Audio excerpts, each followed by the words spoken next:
अध्यक्ष महोदय, मैं आपका धन्यवाद देना चाहता हूं।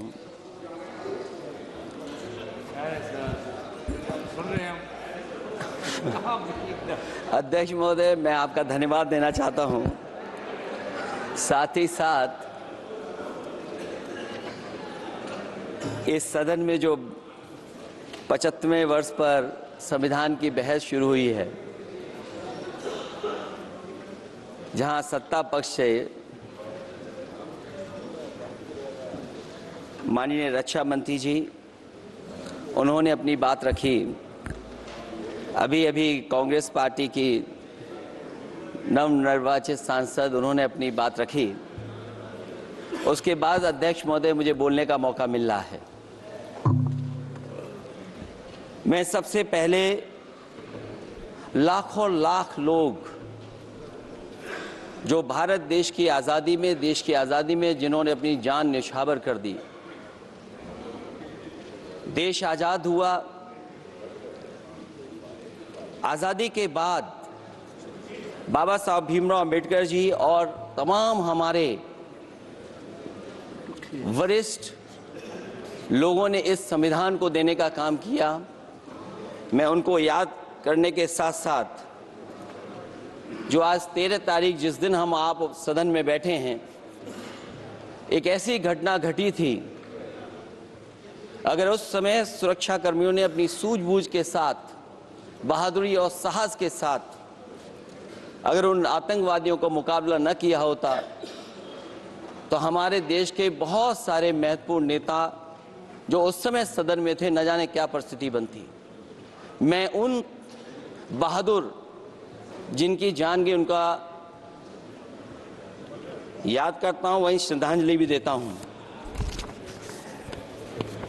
मैं इस संविधान की चर्चा पे जहां खड़ा हुआ हूं, मैं बाबा भीमराव अंबेडकर जी उनको श्रद्धांजलि अर्पित करते हुए जिन्होंने संविधान को देने का काम किया।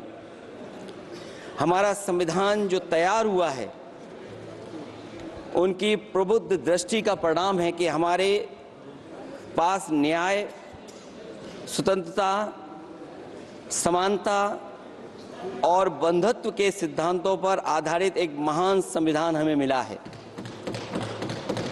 भारत राज्यों का एक संघ है और हमें विविधता में एकता पर गर्व है। ये हमारा संविधान ही है जिसने भाषाई, क्षेत्रीय, धार्मिक और जातीय विविधता वाले हमारे देश को एक साथ रखा है। ये संविधान डॉक्टर अंबेडकर जी ने कहा था कि संविधान की सफलता इस पर निर्भर करेगी कि हम उसके अनुसार कैसे काम करते हैं। ये देखना है, विधायिका, कार्यपालिका और न्यायपालिका की जिम्मेदारी है कि इस महान देश का शासन हमारे संविधान में निहित उच्च सिद्धांतों के अनुसार चलाया जाए। डॉक्टर अंबेडकर ने कहा था, मैंने तो संविधान निर्माण का दायित्व बहिष्कृत वंचित वर्गों को अधिकार दिलाने के लिया है। ये वही संविधान है जो समय समय पर हमारा रक्षा कवच बनता है। अध्यक्ष महोदय, ये संविधान हमारी ढाल है, संविधान हमारी सुरक्षा है, संविधान हमें समय समय पर शक्ति देता है। संविधान ही देश की 90% शोषित, उपेक्षित, पीड़ित, वंचित जनता के अधिकारों का सच्चा संरक्षक है। ये संविधान ही हमारा बड़ा मददगार है। इसलिए ये हमारे जैसे लोग और देश के कमजोर लोगों के लिए और खासकर पीढ़ी के लिए संविधान की रक्षा जन्म मरण का विषय है। संविधान ही लोकतंत्र की प्राणवायु है और जहां बाबा साहब भीमराव अंबेडकर जी ने इतना शानदार अच्छा संविधान दिया, वहीं डॉक्टर अंबेडकर ने स्पष्ट कहा था, जो हमारे माननीय मंत्री जी ने भी सत्ता पक्ष से वो बात रखी और कहा था, संविधान कितना भी अच्छा हो, यदि उसे लागू करने वाले लोग अच्छे नहीं होंगे तो परिणाम अच्छे नहीं निकलेंगे। इसलिए अध्यक्ष महोदय, इस संविधान पर लगभग 75 वर्ष में के बाद भारत की संसद में फिर चर्चा हो रही है। मैं कई महत्वपूर्ण बिंदुओं पर अपनी बात को रखना चाहूंगा। अध्यक्ष महोदय, हमारे संविधान की प्रस्तावना संविधान का निचोड़ है। सरकार के उद्देश्यों और लक्ष्यों को स्पष्ट उल्लेख है प्रस्तावना में। मैं प्रारंभ करता हूं संपूर्ण प्रभुत्व संपन्न समाजवादी धर्मप्रिय लोकतांत्रिक गणराज्य से। आज अध्यक्ष जी, सीमाओं की रक्षा करना संप्रभु का प्रथम कर्तव्य है। और अध्यक्ष महोदय, जिस देश की सीमाओं की सुरक्षा में जहां पर समय समय पर सेंध लगती हो, और हमारे माननीय मंत्री जी बेहतर जानते होंगे कि कई जगह पर हमारी सीमाएं सिकुड़ रही हैं। हमारे संसदीय मंत्री राज्य अरुणाचल प्रदेश में चीन के बिल्कुल बगल में रहते हैं। अध्यक्ष महोदय, ये जानते होंगे कि हमारे पड़ोस में कितने गांव बस गए हैं, न जाने कितना वहां पर गांव की तरह घर बसा दिए गए हैं। लद्दाख की तरफ अभी दोनों देशों की सेनाएं पीछे हटी हैं। हम अपनी सीमा में ही पीछे हटे हैं, और चीन जो हमारी सीमा में अंदर आ गई थी, वो हमारी सीमाओं से ही आंशिक रूप से पीछे हटी है। और अध्यक्ष महोदय, उस सीमा के पास एक रिजांगला मेमोरियल बना था। हमारे सरकार के लोग ये जानते होंगे कि जिस समय ये बात उठी लद्दाख को लेकर के, उस रिजांगला के मेमोरियल को तोड़ दिया गया। आज वो रिजांगला मेमोरियल वहां नहीं है। और उस लड़ाई के लिए अध्यक्ष महोदय, हमारी फौज के लिए कहा गया था कि हमारी वो बहादुर फौज है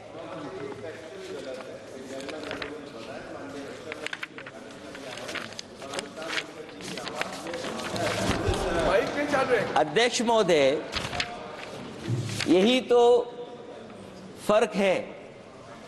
कहां पर था, कहां पर बना अब। और अध्यक्ष महोदय, मैं सरकार को बताना चाहता हूं, अध्यक्ष जी, मंत्री जानते होंगे, मंत्री जी, केवल 12 किलोमीटर सड़क बनी थी, और पड़ोसी देश ने क्या क्या नहीं कहा गया। और वो समय आएगा जब हमें मानसरोवर और कैलाश पर्वत पे जाने के लिए भी वो देश हमें रोकने लगेगा। तो हमारी आज 75 साल बाद सीमाएं कितनी सुरक्षित हैं? क्या लद्दाख की वो फिंगर्स जहां पर हम पहले थे, क्या हमारी फौज वहीं खड़ी है कि नहीं खड़ी है? अगर आप रिजांगला मेमोरियल जानते होंगे, तो लद्दाख की वो सीमाएं जो हमारे देश के अंदर थी, क्या हमारी सीमा वहां तक है कि नहीं है? आज सही है। ये देश समाजवादी गणराज्य बने। समाजवाद का सरल शब्दों में अर्थ है कि समता और संपन्नता हो।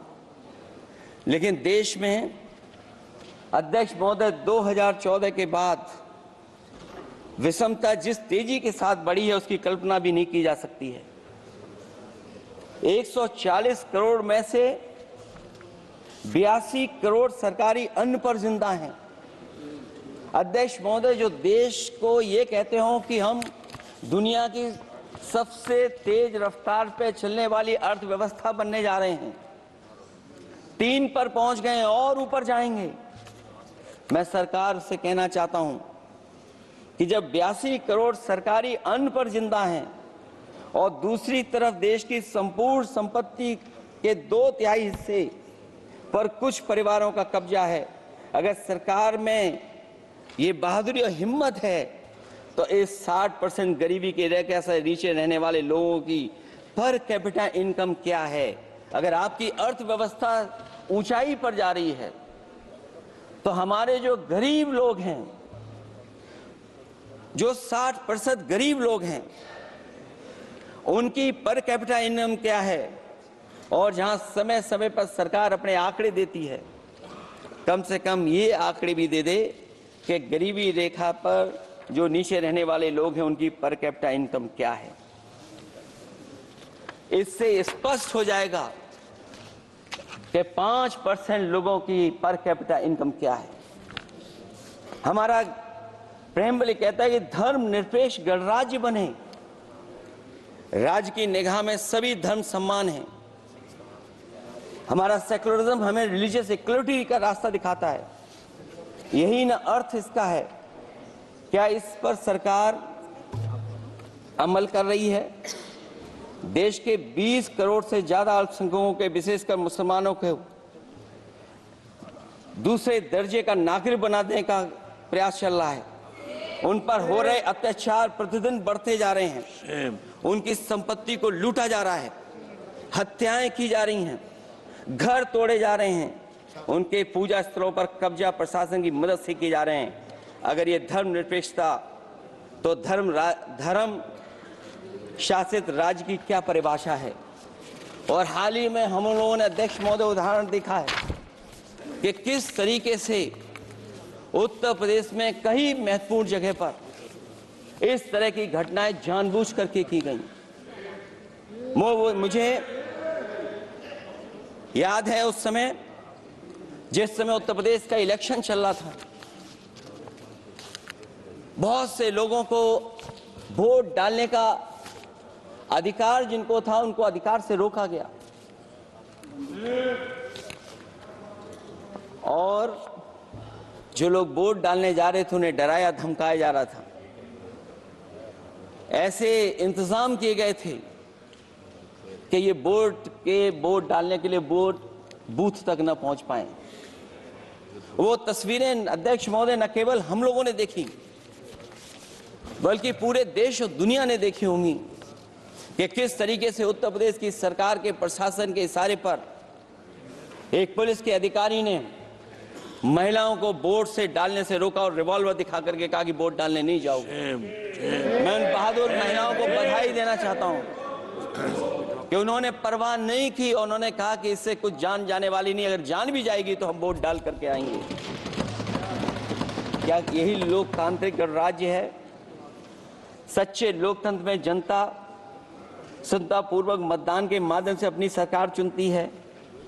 क्या हम सही अर्थों में लोकतांत्रिक व्यवस्था में जी रहे हैं, जहां सरकार मशीन और सरकारी मशीनरी के जरिए जहां चाहे अपनी सरकार बना लेती है, जनता के मत का कोई अर्थ नहीं रखे हैं, वह लोकतंत्र नहीं कहा जा सकता है। यह व्यवस्था जब तेजी से लोकतंत्र में तानाशाही की तरफ बढ़ रही है, हिटलर ने भी तो जनता द्वारा चुने जाने के बाद संविधान में संशोधन करके तानाशाही कायम कर दी थी। हमारी सरकार भी उसी के समांतर चलने का प्रयास कर रही है। प्रस्तावना में अध्यक्ष महोदय सामाजिक, आर्थिक और राजनीतिक न्याय दिलाने की बात है। अध्यक्ष महोदय, मैं जब सरकार की तरफ से माननीय मंत्री जी को सुन रहा था, उन्होंने जाति जनगणना को लेकर के कहा कि जाति जनगणना कराना चाहे तो करा लें। हम लोग तो उस पक्ष के धर लोग हैं, अगर आप करा सकते हैं तो आप कराइए। नहीं अध्यक्ष महोदय, जब कभी भी हम लोगों को मौका मिलेगा तो जाति जनगणना कराने का काम हम लोग करेंगे। सामाजिक न्याय समाज के अनुसूचित जाति, अनुसूचित जनजाति और अन्य पिछड़े वर्गों को न्याय दिलाने का बड़ा अस्त्र आरक्षण था, उसे समाप्त कर दिया गया है। आउटसोर्सिंग और कॉन्ट्रैक्ट बेसिस पर थोड़ी बहुत नौकरियां जो दी जा रही हैं, उनमें दलितों और पिछड़ों का कोई आरक्षण नहीं है। शिक्षण संस्थाओं और विश्वविद्यालय में प्रोफेसर्स और वाइस चांसलर के चयन के समय इनके आगे लिख दिया जाता है, एक नया शब्द का इजाद हुआ, NFS, नॉट फाउंड सुटेबल। सरकारी उपक्रम भेज दिए, प्राइवेट उपक्रमों में कोई आरक्षण नहीं है। अध्यक्ष महोदय, शिक्षा मंत्री जी सूची जारी करें, और अगर ये बात कहीं भी गलत है तो शिक्षा मंत्री जी सूची जारी कर दें। देश के सभी केंद्रीय विश्वविद्यालयों के वाइस चांसलर की ओर प्रोफेसर की एक, मैं तो कहूंगा अध्यक्ष महोदय कि शिक्षा मंत्री जी अगर ये सूची जारी कर दें कि जितनी भी सेंट्रल यूनिवर्सिटीज हैं और उनके माध्यम से जितने भी प्रोफेसर्स का अपॉइंटमेंट हुआ है, सब बात साफ हो जाएगी। आप केवल देश के 10% लोगों को ही ख्याल रख रहे हैं, बाकी 90% लोगों का आप ख्याल नहीं रख पा रहे हैं। और जाति जनगणना कभी जाति में भेदभाव नहीं बढ़ाएगा अध्यक्ष महोदय। जाति जनगणना जातियों के बीच दूरियां कम करेगा और तमाम हमारे ऐसे समाज के लोग जिनको न्याय नहीं मिला, जिनको अधिकार नहीं मिला है, अध्यक्ष महोदय कम से कम जाति जनगणना के बाद उन्हें अधिकार और सम्मान दिलाने का काम भी हो सकेगा। इसलिए हम इसके पक्ष में हैं। आर्थिक न्याय के बगैर न सामाजिक न्याय मिल सकता है और न राजनीतिक न्याय मिल सकता है। गरीबी का नाजायज लाभ उठाकर धन्ना सेठों की सरकार चुनाव में पैसा बांटकर राजनीतिक न्याय का भी अपहरण कर लेती है।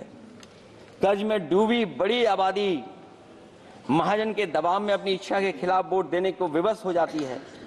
चुनाव में सत्ताधारी दलों द्वारा पैसे की भरमार के चलते कोई सामान्य कार्यकर्ता चुनाव नहीं लड़ पा रहा है। बड़े पैमाने पर धनवान चुनकर आ जाते हैं। पैसे के बल पर जब तक आर्थिक विषमता समाप्त नहीं होती, लोगों को राजनीतिक न्याय मिल नहीं सकेगा। प्रस्तावों में आगे जो लक्ष्य है, विचार, व्यक्ति, विश्वास, पंथ और उपासना की स्वतंत्रता, अन्याय के खिलाफ विचार व्यक्त करने पर जेल, अभिव्यक्ति की स्वतंत्रता का अर्थ है देशद्रोह। अगर भाजपा के मत के नहीं हैं, दूसरे धर्म के हैं तो प्रताड़ना के हकदार हैं। और अब तो उपासना करने पर भी दिक्कत है, क्योंकि हर मस्जिद के नीचे मंदिर खोजने वाले तत्व इस देश को शांति से रखना ही नहीं चाहते हैं। उन्हें कानून की कोई परवाह नहीं है।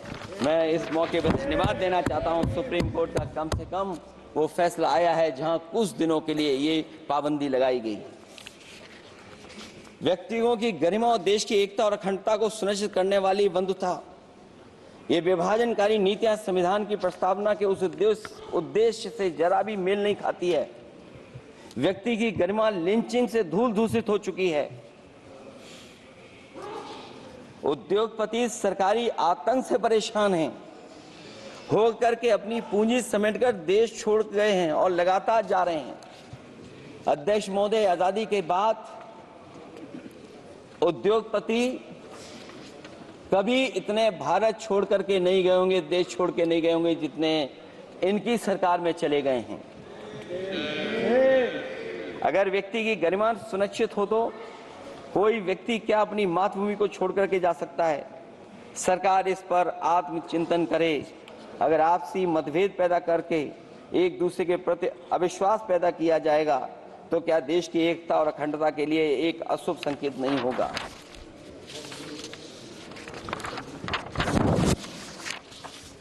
अध्यक्ष महोदय, आर्टिकल 14 कानून के समक्ष समानता।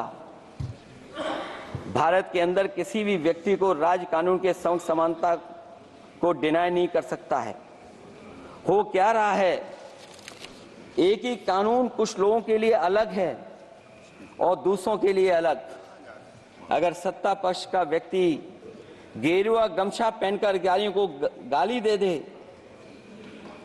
तो जी हजूरी और दूसरा न्याय मांगने जाए तो उसे लाठी। क्या ये अनुच्छेद 14 का अनुपालन हो रहा है? अध्यक्ष महोदय, किसी भी व्यक्ति को उसके जीवन और दैहिक स्वतंत्रता से कानून सम्मत प्रक्रिया के बगैर वंचित नहीं किया जा सकता। ये सबसे महत्वपूर्ण मौलिक अधिकार है, लेकिन सबसे ज्यादा इसी का दुरुपयोग हो रहा है। फर्जी मुठभेड़ में हत्याएं, जेल के अंदर हत्याएं और पुलिस अफरीक्षा में हत्याएं। आदमी कहीं भी सुरक्षित नहीं है। ईडी का तो ऐसा कानून बना दिया गया है कि बिना एफआईआर, बिना नोटिस किसी को भी बंद कर दो। लोकतंत्र फासिज्म में बदल रहा है। और अध्यक्ष महोदय, क्योंकि उत्तर प्रदेश की चर्चा सत्ता पक्ष से भी हुई, जो हालात उत्तर प्रदेश में हैं, ऐसे हालात कभी किसी ने पहले नहीं देखे।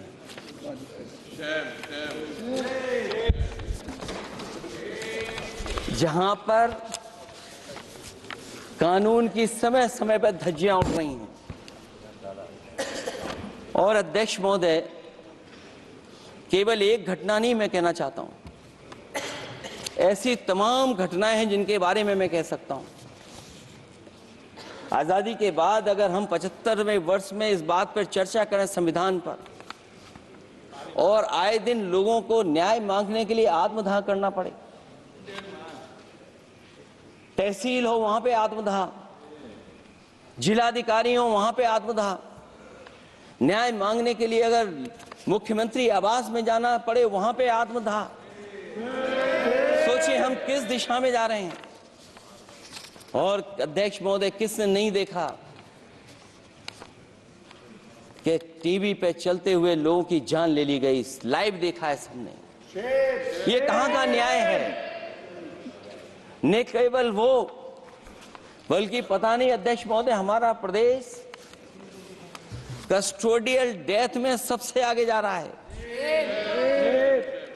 महिलाओं के उत्पीड़न में सबसे आगे जा रहा है।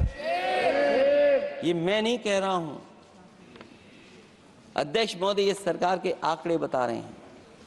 और न केवल इन चीजों में आगे जा रहा है, बल्कि आजकल जो नए जमाने का डिजिटल इंडिया है, अगर साइबर अपराधों में सबसे आगे कोई प्रदेश दिखाई दे रहा है तो वो उत्तर प्रदेश दिखाई दे रहा है।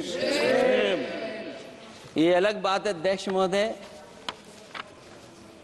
कि कभी कभी जो डबल इंजन की सरकार चलने वाले जो दावा करते थे, पहले इंजन टकराते थे, अब तो डब्बे भी टकराने लगे हैं। Double engine single driver. और होड़ लगी हुई है कि कभी किसी ने दिल्ली का रास्ता किसी माध्यम से अपनाया था, उसी रास्ते पे चल करके आगे बढ़ना चाहते हैं। इससे खराब इस लोकतंत्र में और क्या हो सकता है? जिन लोगों ने ये कहा हो कि हम नौकरियां दे देंगे, आज नौकरियां कहां हैं? रोजगार कहां है? और अध्यक्ष महोदय, अगर वादा किया जाए नौकरी और रोजगार का, इन्वेस्टमेंट का, और सपने बड़े दिखाए जाएं, ये बात मैं इसलिए कह रहा हूं कि माननीय मंत्री जी भी उसी प्रदेश से आते हैं, प्रधानमंत्री जी भी उसी प्रदेश से आते हैं। आज कई मायनों में, कई आंकड़ों में उत्तर प्रदेश पीछे दिखाई दे रहा है। जहां रोजगार के सवाल पर जो सरकारी नौकरियां इसलिए नहीं क्योंकि आरक्षण न देना पड़ जाए, इसे सरकारी नौकरियां नहीं हैं। आए दिन पेपर आउट, पेपर लीक, न केवल पेपर लीक है बल्कि जानबूझ करके पेपर लीक कराया जाता है जिससे कि परीक्षा रद्द की जा सके। और जो अग्निवीर वाला सवाल था वो आज भी वैसा ही का वैसा है। हम लोग अग्निवीर वाली व्यवस्था कभी स्वीकार नहीं कर सकते हैं। जो पहले भर्ती जैसी होती थी अध्यक्ष महोदय, अगर वैसी ही भर्ती होगी तो हमारी सीमाएं और सुरक्षित होंगी, हमारे और नौजवान जाकर के देश की असली पक्की वर्दी पहनने का काम करेंगे। ये अध्यक्ष महोदय कैसी चर्चा संविधान की जो है बिना प्रधान की।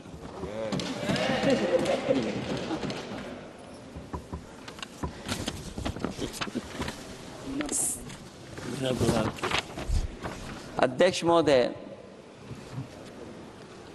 इस सरकार में जो लोकतंत्र के साथ खिलवाड़ हुआ है, इतना कभी खिलवाड़ नहीं हुई होगी।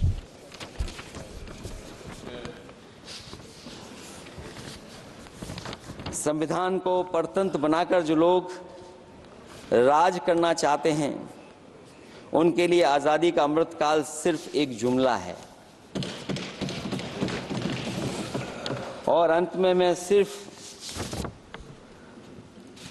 एक ही बात कहना चाहता हूं कि संविधान बचेगा तो न्याय बचेगा, और न्याय बचेगा तभी सबको बराबर मान सम्मान, सबको बराबर मौके मिलेंगे, भेदभाव भी मिटेगा।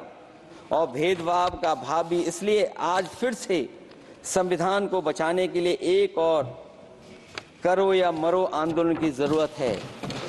इसलिए अध्यक्ष महोदय, हम आपको भरोसा दिलाते हैं, पिछले चुनाव में भी बहुत सारे सत्ता पक्ष के माननीय लोग ये कहते थे कि हमें इतनी सीटें मिल जाएंगी तो हम संविधान बदल देंगे। अध्यक्ष महोदय, मैं आपके माध्यम से जनता का धन्यवाद देना चाहता हूं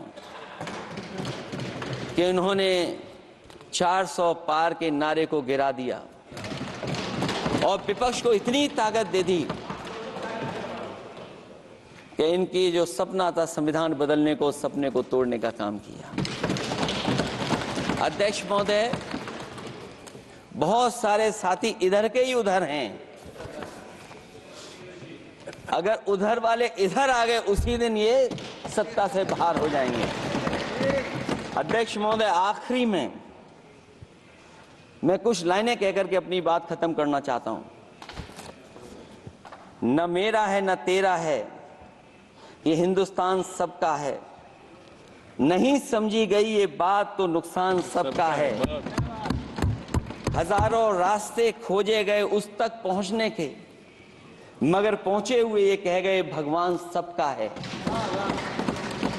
जो इसमें मिल गई नदियां वो दिखाई नहीं देती महासागर बनाने में, मगर एहसान सबका है। अनेकों रंग खुशबू नस्ल के फल फूल पौधे हैं, मगर उपवन की इज्जत आबरू ईमान सबका है। हमें उम्मीद है कि इस चर्चा के बाद बाबा साहब भीमराव अम्बेडकर जी का दिया हुआ संविधान को बदलने का सपना नहीं देखा जाएगा। साथ ही साथ डॉक्टर राममनोहर लोहिया, जिन्होंने समाजवादी आंदोलन का रास्ता दिखाया, नेताजी ने जो संघर्ष कर करके हम लोगों को उस जगह पहुंचाया, वहीं लोकनायक जयप्रकाश जी ने इस देश को आगे बढ़ाने के लिए समय समय पर संपूर्ण क्रांति का आह्वान देकर के जागरूक किया।